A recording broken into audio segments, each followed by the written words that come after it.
and welcome to Justeventonline News Update. I am Okorocha and with me is Anifat Ismail. Hello and welcome.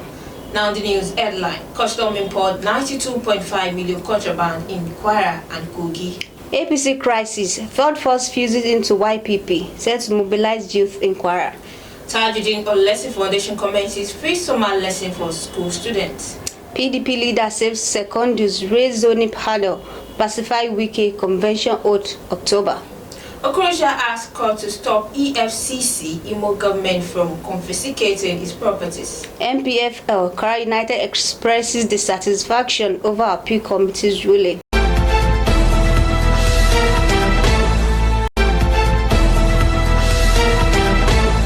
Now the news in details. The Joint Border Patrol Team, North Central Zone Sector 3, Ilorin, Kwara State of Nigerian Customs Service has seized contraband worth 92,547,752 naira within 5 months.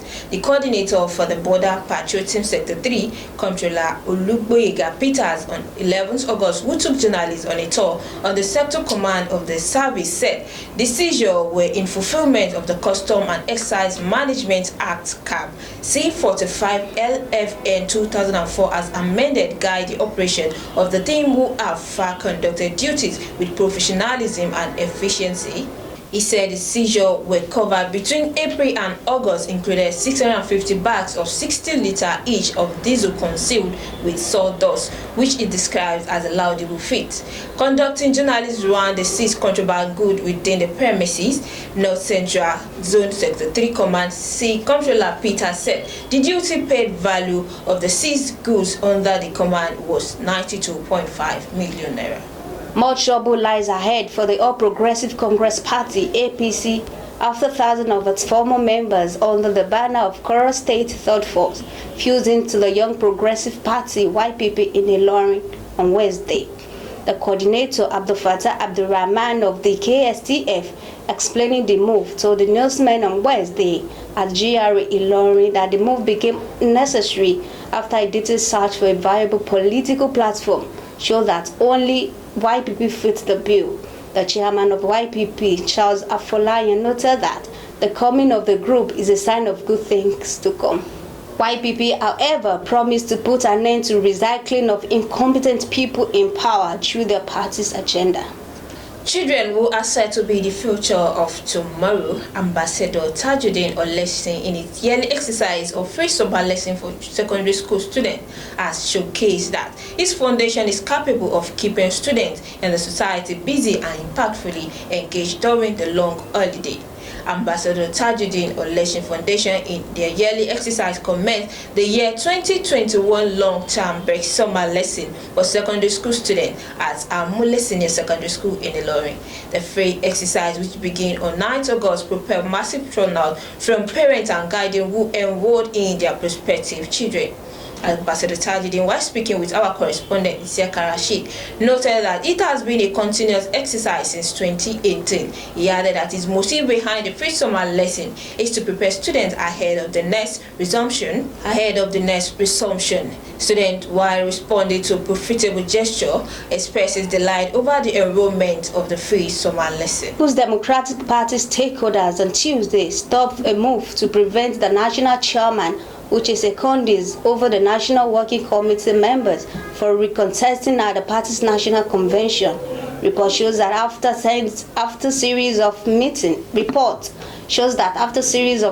which started on Monday night and ended at 4:21 p.m. on Tuesday, the party order agreed to move the national convention, which was earlier scheduled to hold December, back to October. It was also learned that the meeting also rejected moves to force the national chairman to resign. The stakeholders directed the party to set up a committee that would work out zoning of offices. Sources at the meeting say the shifting of the national convention to October was part of the steps taken to pacify the River State Governor, Wike, and his supporters, who are insisting on Secondus' resignation. Former Imo State Governor Okorocha on Wednesday in Abuja asked a federal high court to issue a restraining order against the Economic and Financial Crime Commission (EFCC) and Imo State government for further interfering and confiscating its property located in various parts of the country.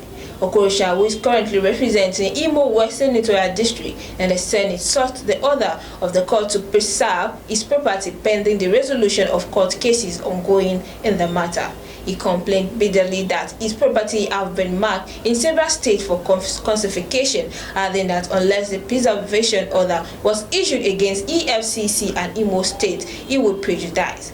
His motion on notice for the sought court order was filed by his counsel and senior advocate of Nigerian Chief Oba Madrabuchi. However, the requests were vehemently opposed by the EFCC and Imo State government on the ground that the court has no jurisdiction to hear Okorocha's suits.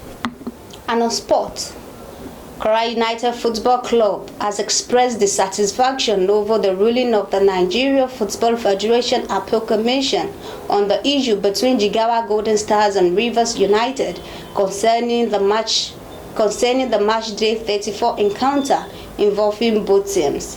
Kwara United FC had ended the season with 65 points and plus 20 goals difference, which guarantees it a third place finish on the final NPFL table.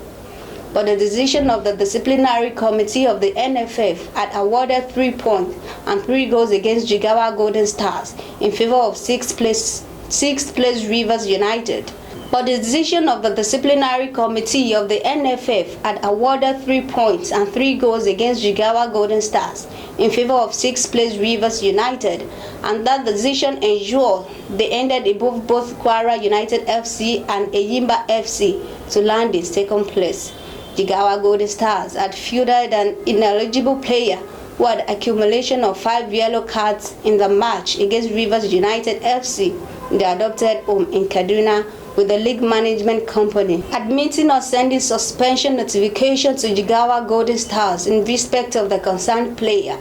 But in a release by Kwara United FC, the club expressed dissatisfaction with the ruling of the appeal committee and also questioned the one-sided attendance of the committee as well as the headship of the appeal committee. We have come to the end of the news update on Justeventonline TV. Here is the recap of the story. Custom import 92.5 million naira contraband in Kwara and Kogi. Third world fuses into YPP set to mobilize youth in Kwara.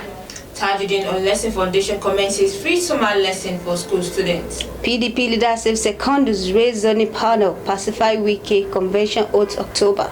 Okorocha asks court to stop EFCC, Imo Govt, from confiscating his properties. Kwara United expresses dissatisfaction over appeal committee's ruling. Thank you for watching Justeventsonline's update. The simplification of life is one of the steps to inner peace. A persistent simplification will create an inner and outer well-being that places harmony in one's life.